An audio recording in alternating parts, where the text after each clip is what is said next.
The simple fact is that the Bruins' standing in their own division has worsened to this point in the summer, and it might get even worse over the next weeks and months even as the Bees minimally improved as a team.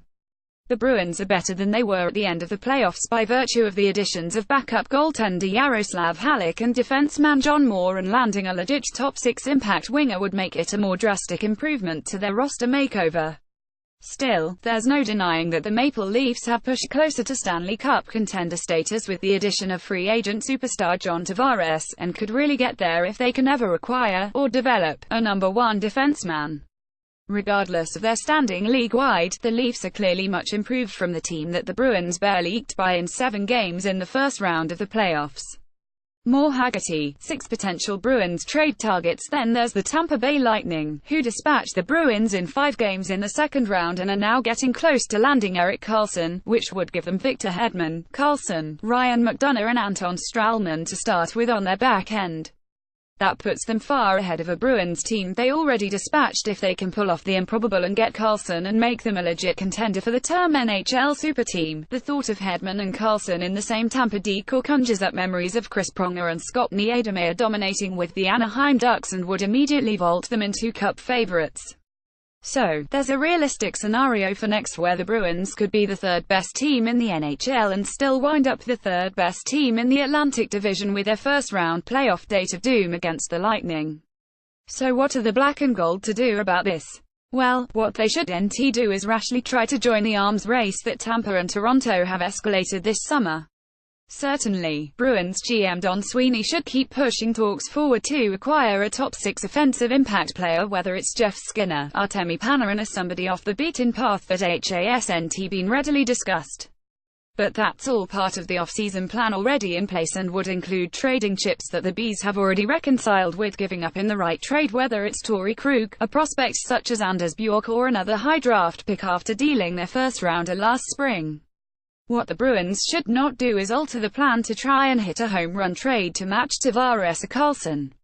What the Bruins should not do, under any circumstances, is think about trading Charlie McAvoy or Jake DeBrusk, who could be in the Bruins organization for the next 10 years.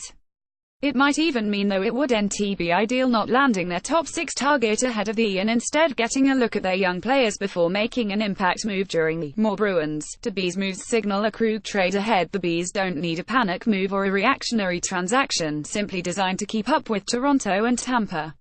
Those kinds of motives behind trades or free agent signings almost always backfire on the team that's getting desperate. You're juggling a few things during the off-season, but you get through.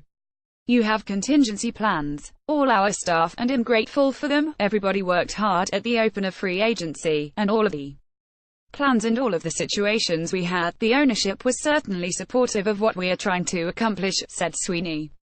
Hoping we move forward as a better team. It's clear that the Lightning are loading up to win this, and then GM Steve Yzerman will have to answer the difficult questions later, like how in the hell will Tampa afford Karlsson's next contract where he wants $11 million per year. Bruins are still building and doing it the right way.